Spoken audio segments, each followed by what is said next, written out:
Is there anyone out there? Is anyone listening? Welcome. This is Dear Aliens. I am your host, Molly, great British Bake Off fanatic, hashtag Maryberry Forever, content fiend, and your storyteller for today. Thank you so much for tuning in to find out what topics make me want to get beamed up. Jumping right in, let's talk about the bane of our existence in our culture right now. I'm not talking about Twitter, but you know what? I will take a moment to talk about Twitter actually. Yeah, it's a mess. We're upset. But also the people that are trolling, thank you. Okay, but yes, okay. Back to what is actually the bane of our existence right now. Reboots. They are left, right, and center. You literally cannot, it's like being in a fun house. You cannot turn any direction without seeing a reboot. And I'm not saying they're good or they're bad. It's like some of them you love to hate and you hate to love. And it's up to you. When I think of reboots, I think of Girl Meets World, the Gossip Girl reboot, Roswell, New Mexico, Charmed, Dynasty, 90210 to throw it back. Okay, so first of all I have to say is throw the CW away. And it's not like I'm saying I hate all of the shows I just listed because one, they aren't all found on the CW. Most of them are. But it's like, throw the CW away. Like, put them away, stop them. And the thing is, we're not even talking about The Flash. We're not talking about Legends of Tomorrow. We're not entering the Arrowverse. But that's my reason. But it's like they spend all of this time making these reboots, and it's not even just on TV shows. That's what I'm coming for today. But it's like, what I really want to talk about is movie reboots, because it's like we are just recycling topics over and over and over again. But you know what I'm going to do today? I'm introducing a new segment, and eventually, like, when we're like big lights, it'll be even better. But it's a new segment I'm calling Recasting That Movie. And it's not like it's going to be like basically a reboot, but I know I'm like knocking reboots. So I'm doing the thing that I hate. That makes sense. That feels pretty on brand. So, to reboot a reboot, I of course chose two movies. And one of them, I don't think it was a reboot. I think it was an original piece. Please correct me. Okay, so for the reboot of the reboot of the reboot, and by that I mean the first movie that I'm recasting is Clueless. The classic, Alicia Silverstone, Cher, but that's also just a retelling of the story Emma. So that's what I mean of like a reboot of a reboot of a reboot. So let's paint the picture. We know the story of Clueless. Cher, she wants to make over the new girl, Ty. She brings together her girls. Then Ty, she gets too big in the head and she's like, Cher, you're just a jealous virgin who can't drive. There's all these men running around. Clueless is one of those movies that I feel like I could watch once a week and never get sick of it. Like, I'm not talking 24/7. It's not making George of the Jungle category. But if I had to like consistently watch a movie every single week, I think I could watch Clueless and enjoy it, despite the fact that she does marry her ex-stepbrother at the end, which is like kind of icky. But we're like okay with it because in the original one it's Paul Rudd. So okay. But yeah, so me recasting Clueless, and I'm going totally left here. Like, I was like, we have to get out of pocket. And by we, I mean me, myself, and I planning out this episode. It's like, we need to get out of pocket here. Like, you need to stretch the boundaries, go the limits. And I love like Hollywood and movies and actors. So there was a lot to choose from, but I really tried to narrow it in and pick actors that I thought everyone would know. If you don't know them, they're an easy Google. But like, I really pulled people that I feel like almost everyone would know. Okay, So we'll just like start from the top. And guys, I feel like you're gonna hear my first thing and be like, wow, she's really crazy. Like she's really going left here. And it's like, I am. And you know what? The further down I get, the crazier it's gonna get. So who am I casting as Cher? Lead role, like resident baddie of that entire movie. I picked Zendaya. It was an easy choice. It was a no-brainer. I was like, who could do the role justice? Because it's not that I want to replace Alicia Silverstone. It's not that she didn't do the character justice. She was phenomenal. But it's like, if we were to have this movie rebooted, who would I want to fill the shoes and give like a version of that take? I would choose Zendaya. No thoughts about it. Zendaya is my new Cher. Who am I casting as Dion, her best friend? This is going to be controversial. I'm casting Zoe Deutsch. I just feel like it's the right choice. And it's not like I'm trying to do like a flop on races.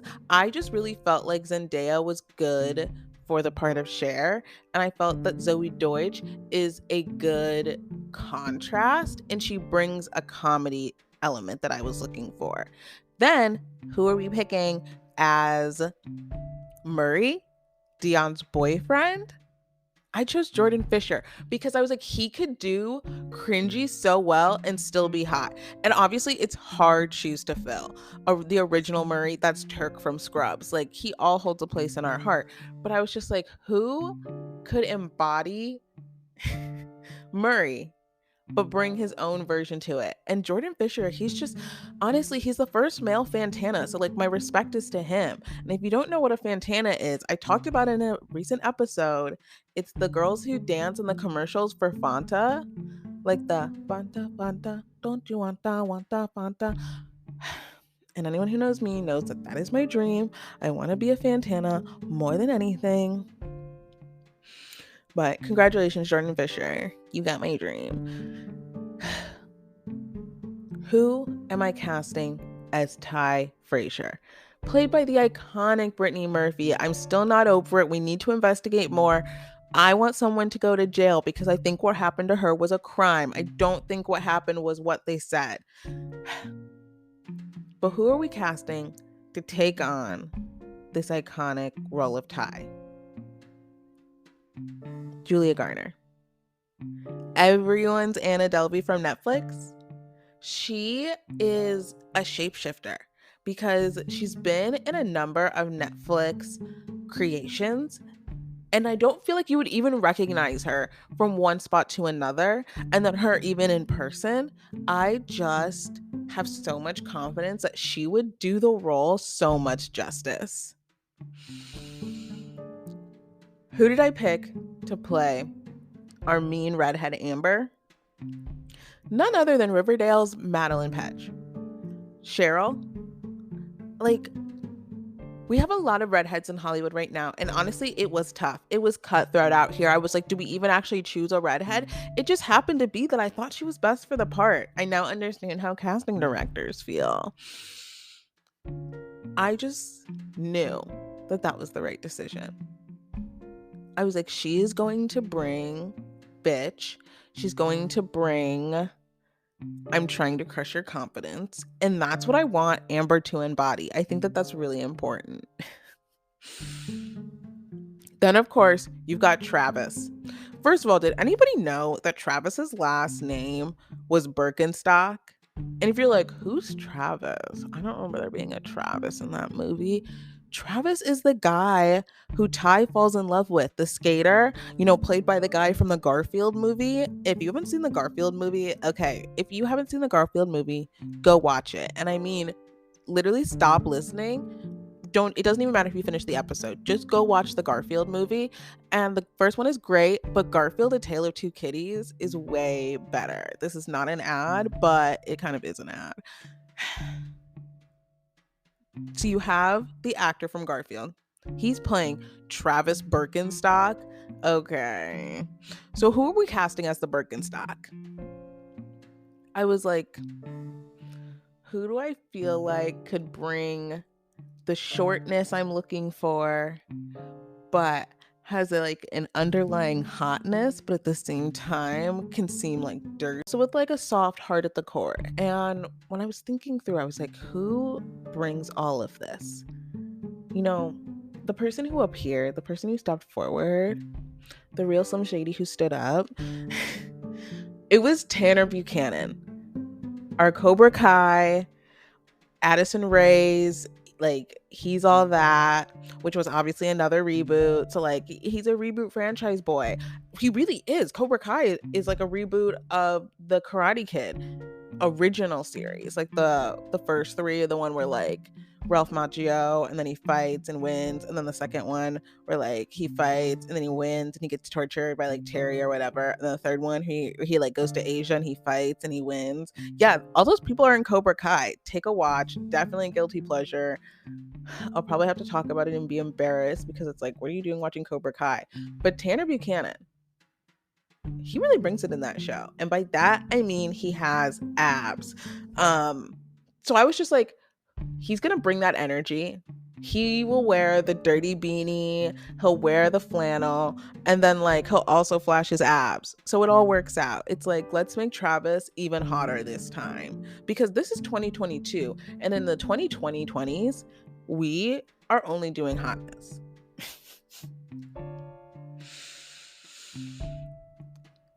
Our other man, and by that I don't mean our other leading man, I mean the other man who we have to cast, and I'm annoyed that I have to cast just because I don't like the character. I'm talking about Elton. I think he's gross, he sucks, and I was like, dang, if I was like, how would I get that obviously there would be actors like lining up out the door to play any part in what may be like a major movie, but at the same time I'm like, this character sucks so hard.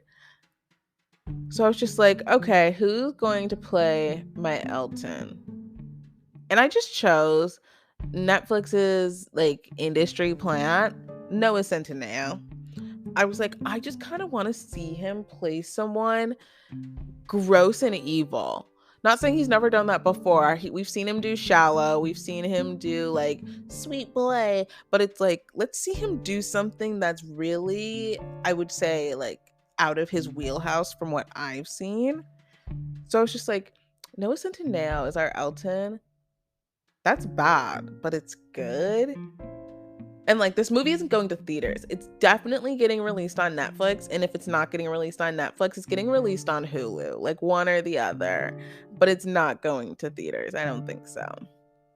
Despite having like a big name cast. I'm not saying this is bad. It's just like, this is just what it is. We've got Christian, the guy that Cher wants, but I don't think he's into Cher. I don't want to say he's gay. I don't remember if they definitively like made that a thing. I don't remember him declaring that, so I don't like to assume. But it was like, clearly at the end of the day, clearly he wasn't into Cher, but Cher was into him. It was obviously, we saw the entire mess. But I was like, who would play Christian so well? And you know what? I decided that in this reboot, Christian's going to have an accent. And I was like, well, which accented boy am I looking for? And it was an easy choice once I thought about accents and the character and how he needed to move. Thomas Doherty from the Gossip Girl reboot. We are pulling all the babies from reboots to do some reboot work right now. Like, we're going to bring in the people who know how to do the material, who know how to honestly work through what would be a lot of fan pushback, because I feel like that's just what happens whenever we get a new reboot. There's obviously people that are like, I'm excited, and then there's like a giant portion of people being like, this is automatically going to suck. Fuller House, you tell me couldn't get the Olsen twins, maybe should have offered more money, or like, not my problem. But I'm just saying, don't do it if you're not going to pull the Olsen twins. Like, get the budget or get them there. I don't know. But Thomas Doherty from the Gossip Girl reboot, also from Disney Channel UK's The Lodge. I do not recommend watching that show, but if you wanted to see like where he started before he like really dipped into acting in the US, that's where he was. He would be a phenomenal Christian. And Christian with an accent, I just feel like it makes it more ambiguous. Like, we're out here doing big thoughts right now. At least I think I am. Who remembers? Okay, and by this I don't mean like who remembers the actor who was the robber. No, nobody knows who the actor who the robber was. First of all, the guy who played the robber who held Cher at gunpoint in the parking lot after Elton abandoned her because he is a toxic male. Um that actor who played the robber, he's an actual criminal. Like today, 2022, yes, that man is an actual criminal. Um but I was just like recasting this part. How do I bring in someone who would be a delight to see in like a cameo style, but at the same time isn't like scary to see in that position, if that makes sense? So I was just like, this would be the perfect cameo. Ethan Katowski, Carl from Shameless. Tell me you wouldn't be watching this movie and be like, oh my, you would be like, is that Carl from And you're like, that's so Carl. And it's not really that so Carl because like I don't think he would do that to a woman, but at the same time, it would just be like just a little drop of joy to be like, that was funny. That was a good choice. Because there's nothing better that I would say than like just a celebrity cameo. Celebrity cameos in movies are funny. Matt Damon's best work is his cameos in the Marvel Universe, in the Thor movies. That's his best work, period. Facts. No discussion. Thank you for coming to my Matt Damon TED Talk. So, we only have a couple of characters left. We have Josh, the ex-stepbrother, originally played by Paul Rudd. Love him. As we saw, my Ant-Man ranking was pretty high on my list.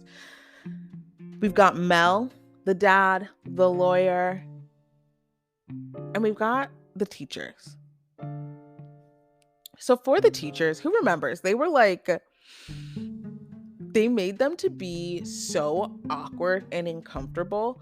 They cast so well. But I was like, what I want to bring to the new telling of the teachers is, first of all, I was like, I want to make them young, which is like, why? But I was just like, I want them to be really young this time. And I don't want them to be physically awkward and be personality character wise awkward. I was like, I want the body and the character work to be what makes them awkward. So I was like, I can choose good looking people who I think can play awkward very well and would play off each other very well. So for Mr. Hall, we all remember him. He's the little short teacher. He's Vizzini from Princess Bride. I was like, if I have to recast as someone who I feel like could play awkward, I want Luke Benward. And you're like, who the heck is that? Now, I'm going to go crazy when I tell you this. He was in a Disney Channel original movie, Cloud Nine, and you're like, I didn't see that. Most people didn't. It starred Dove Cameron and this guy, Luke Benward. But this is the more important thing. And this is what everyone forgets about this man. And it's very important.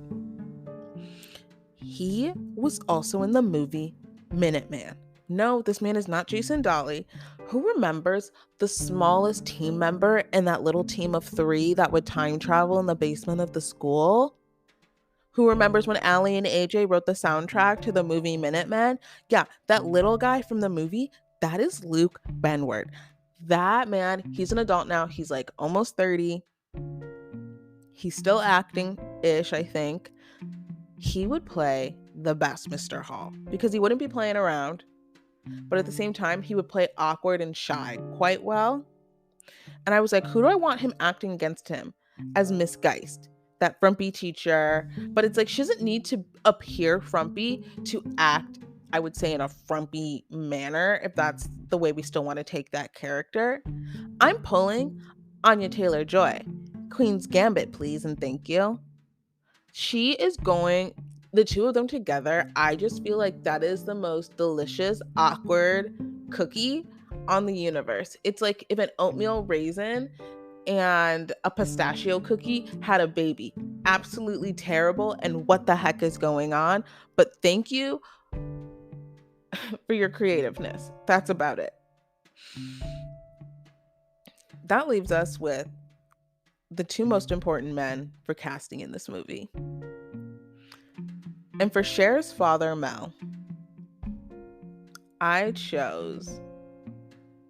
This is crazy. I feel like everyone's going to be like, this is crazy. I chose Jason Momoa. And it's not because I think that he's beautiful and like I'm in love with him. I chose him because I was like, who would look like Zendaya's father? And I was like, Zendaya has the hair, Jason Momoa has the hair.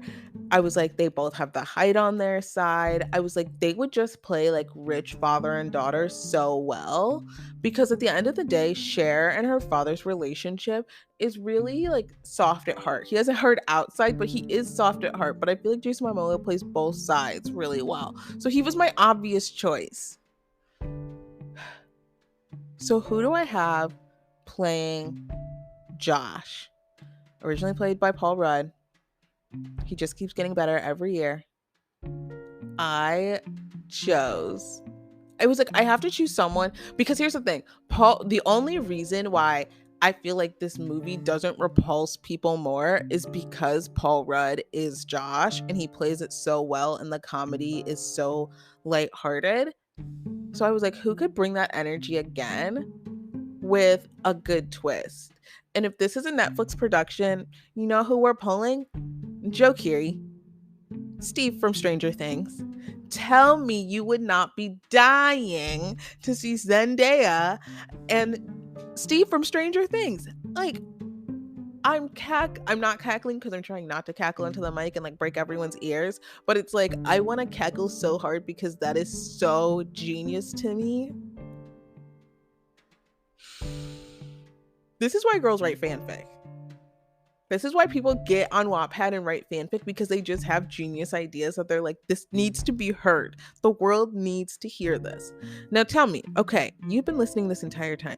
You just heard all of the different people I'm pulling to the table. Tell me you can picture a cast picture. I know you can. I can see it. You know that this movie is going to be good. And we're going to be dogging out on this reboot, but we're all gonna watch it. I'm just saying. But if there ever is a Clueless reboot and none of these picks even make the list, I'll still watch it because I'm just interested as hell.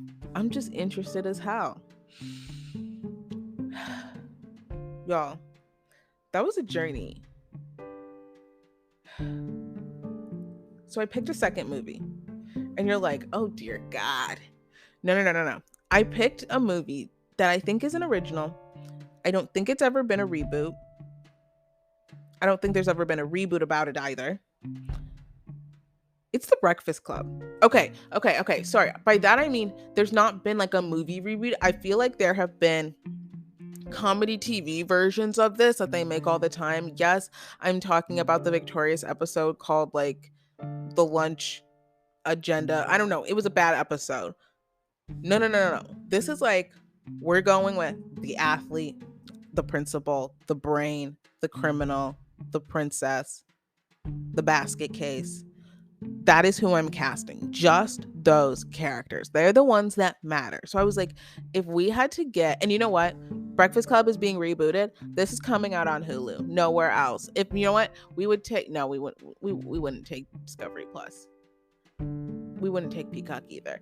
Yeah, it would have to be Hulu or bust. Hulu or theater, I guess. But Hulu would be like the main choice.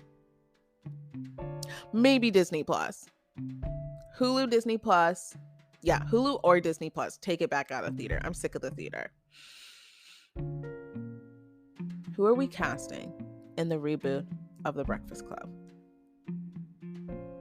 As the athlete, I chose Milo Manheim, our star from Disney Channel's Zombies.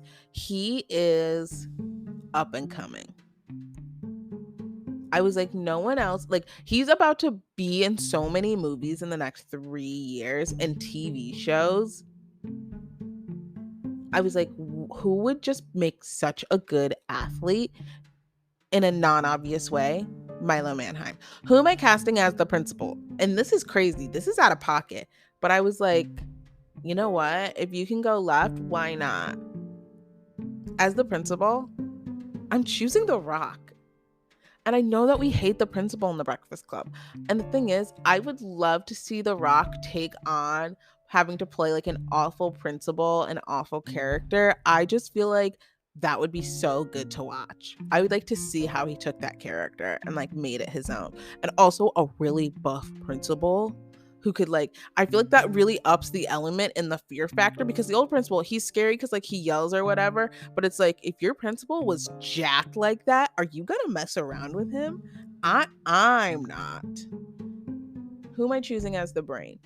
Now this, I was like, this character has a lot, not like it's more deep than any other character, because the point is that they're all deep, they're all complex, but obviously this character goes through a very, very difficult, it's not even like a journey, he's having a hard moment, and we're all just like hoping he gets through it and like things get better, hopefully.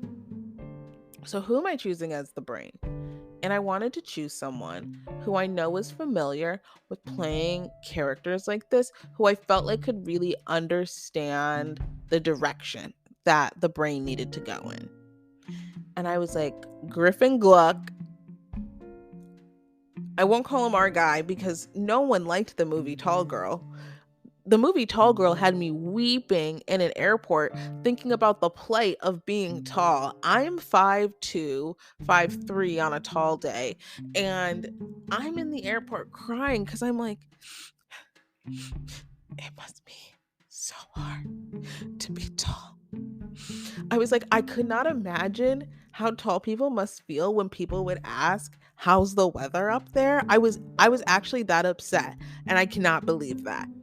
He played the quote unquote short king in that movie who got the tall girl. He literally had to stand on a box, and that's why he always carried around a box. That's bad. That's a bad storyline.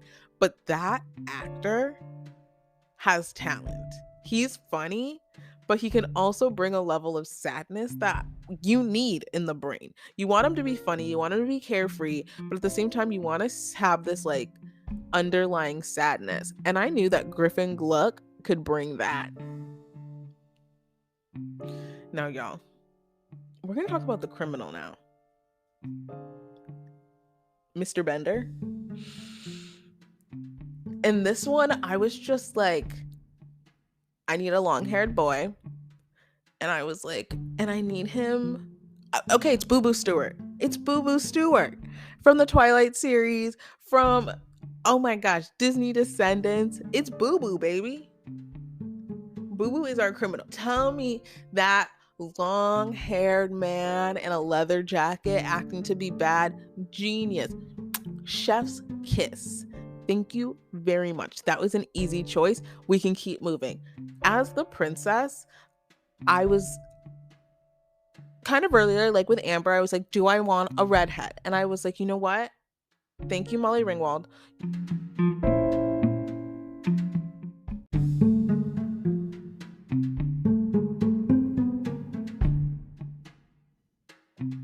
But I didn't want to play comparison with Molly Ringwald. I just feel like maybe it's because she's a fellow Molly. Like, I don't like to create Molly on Molly crimes, and she spells her name correctly. It's not like she has an IE and EE, and I'm not trying to alienate my other Mollys out there. It's just like, why is your name spelled so complicated? Couldn't we just throw the Y at the end and like end the day there? I don't think that we need to be comparing Molly Ringwald. So I was just like, who do I feel like could bring something totally new to this character? And it was Sky Jackson. Like, it was so smart to me to think of her. If you don't know who Sky Jackson is, she was Zuri in the Disney Channel show Jessie with Debbie Ryan, aka Radio Rebel. She was so sassy and mean, and her quips were smart. And it's not just her script in that show, it's a personality element that she's bringing that I thought would be such a nice new take on the princess. And then I was like, who am I going to have acting as the only other like girl in the movie, the basket case? Who is going to bring an edginess? Who is going to be able to carry without a lot of words, like expressions and body? And it was Sadie Sink. She has been working her entire life. This girl was Annie on Broadway. We've seen her work in Stranger Things. We saw her in All Too Well against Dylan O'Brien. Oh my goodness, the best part of All Too Well was Dylan O'Brien and Sadie Sink. I'm sorry, All Too Well did not need to be 10 minutes long. No song needs to be 10 minutes long, and no movie needs to be over 2 hours. It's not necessary. That's all I have to say. And I'm not counting musicals, that's a totally different aspect. But it's like, Sadie Sink, she would bring it. And it's like, look at this cast. That's the thing, is like, after you pick all of these people, when you're like down to like the last couple of people and you're like, well, is it this person or this person or this person or this person? It's kind of like you imagine a cast photo and you're like, oh, that would look good. Like, you just know it would look good. Y'all, I really took us there. I really took a lot of time and I took us there today. But I was just like, we live in a world of reboots, and sometimes we should take the power back into our own hands. Like, if you have, the thing is, like, obviously doing an entire movie is a lot. If you have like one specific character or one movie you're like, this should be rebooted and this person should play this main character, like, I want to hear about that. That is some good stuff. No joke.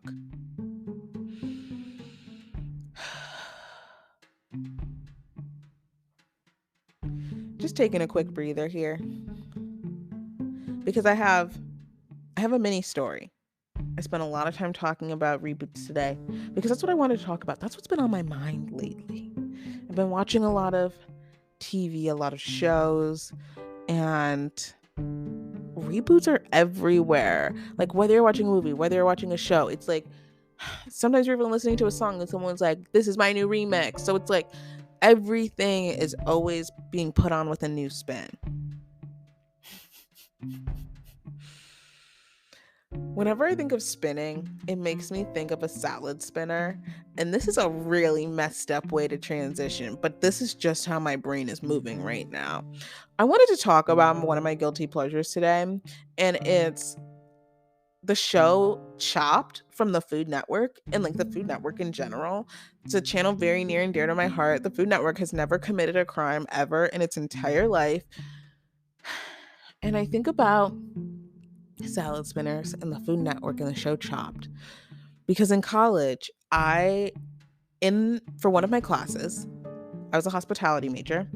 For one of my event classes, I had to put on an event, and my group, we chose to live stream a live version of a Chopped episode, but with students on campus. So first of all, you are relying on all these students, and I'm not saying, if anyone who came and participated, I'm not saying you were flaky, I'm not saying you weren't flaky. If you showed up, you clearly are not flaky. If you committed and you didn't show up, yeah, I am absolutely calling you out right now, and you know who you are, and you know that you didn't show up. And you know what? Yeah, I am still mad about it because that was my grade on the line.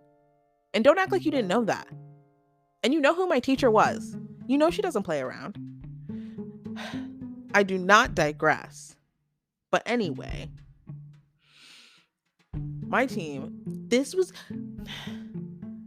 I love the show Chopped, which is why I thought this would go so well. But it was such a disaster.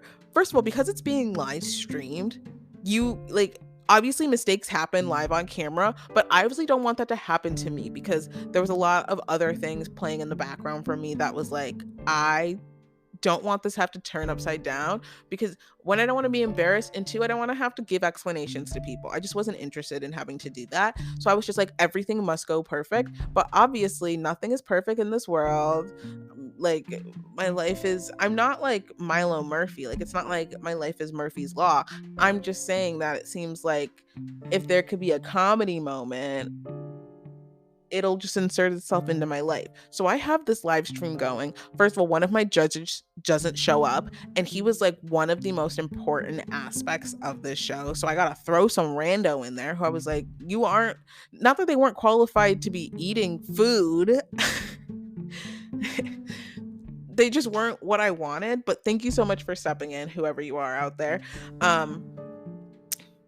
Then, so it's like, obviously, I don't have a judge. Then, midway through, as I'm prepping a dessert for the next round, like different ingredients for the dessert, all of the ice cream is like melted. It's melting. They're supposed to make like ice cream boats, and I'm just like, oh my God. I was like horrified. I was panicking so much because I was just like, this is a shit show.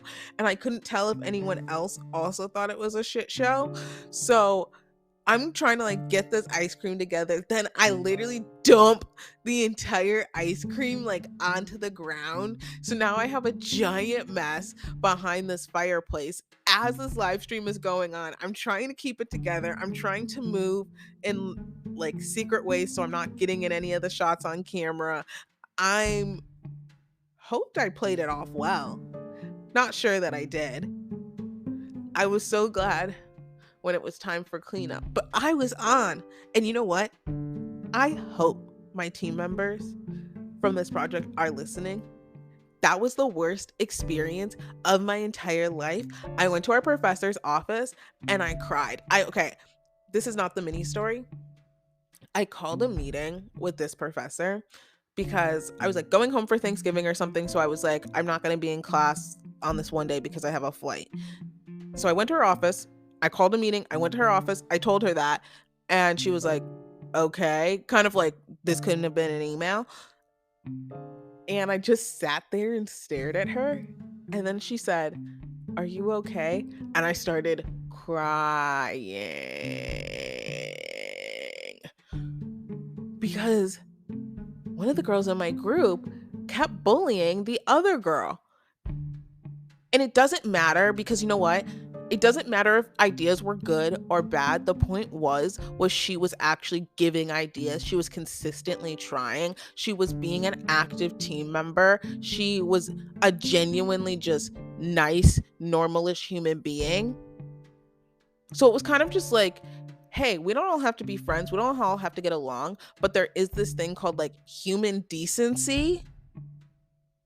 And the one of the girls in my group literally could not give this girl any human decency. Like she would, I feel like, curse her life for breathing. So I'm crying in my professor's office because I'm just like, I'm going to fail this project because these girls in my group suck. Because one of them won't stop bullying and the other one is too soft. So I was just like, this is so messed up. So obviously this event happens, it ends, we're cleaning up. And this girl, I told her at the beginning, I was like, do not talk to our other partner in our group. I was like, I don't want to see you near her. I was like, do not speak to her. I was like, I do not want there to be any conflict today.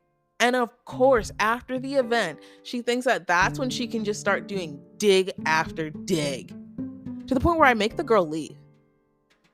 Not the girl who's doing the bullying, the other girl. I was like, hey, like, you know, go handle this over at this building. Like, we'll meet you over there in like 20 minutes or so. Like, if you finish early, like, send me a text. Because I was like, I have to get this girl as far away from this other girl because she's doing her psychological damage. What the hell? Literally, what the hell? Like, you want to talk about why people hate group projects? It's because of this shit. And that's the thing, is like, teamwork is great. But this is the actual mini story I wanted to talk about today. And you're like, what does this have to do with Chopped in the Food Network? Obviously, I just talked about my Chopped story, blah, blah, blah, blah, blah, blah. Chopped is on the TV, among other things, diners, drive-ins, and dives. So I had this man who like stepped on my heart, stepped on my self-respect, stepped on my pride.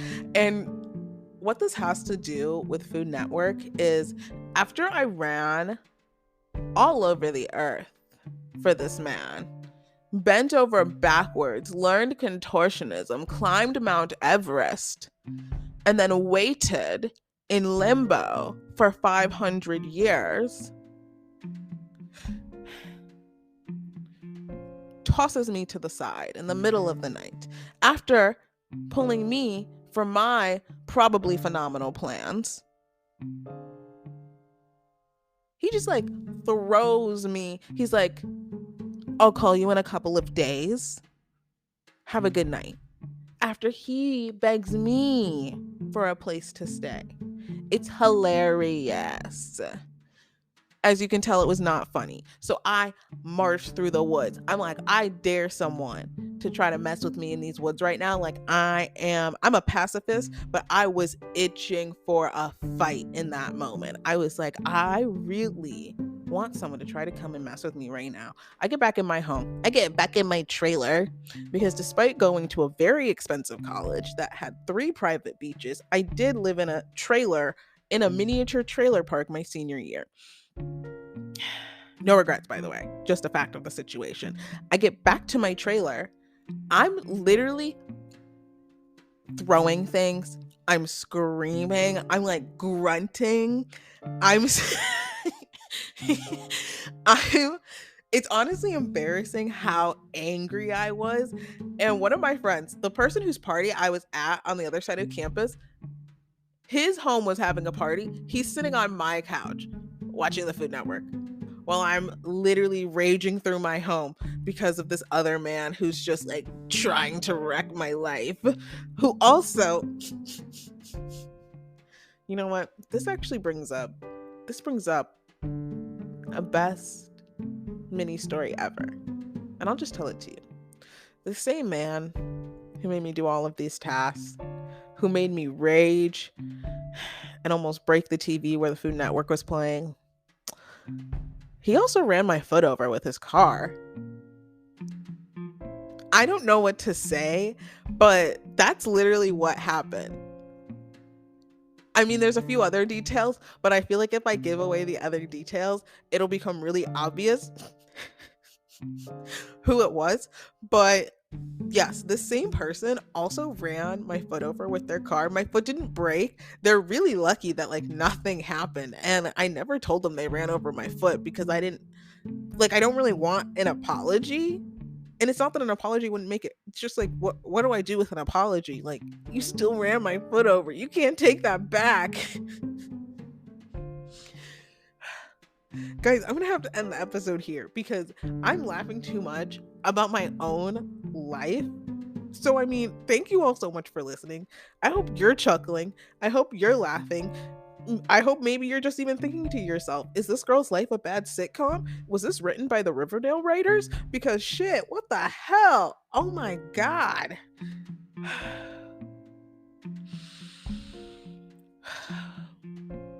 Y'all, thank you for tuning in. And aliens, if you are listening up there, you really need to come get me like ASAP. You can find me at 4160 Country Club Drive, but be careful. Jeffrey Jones, my dog, he definitely bites.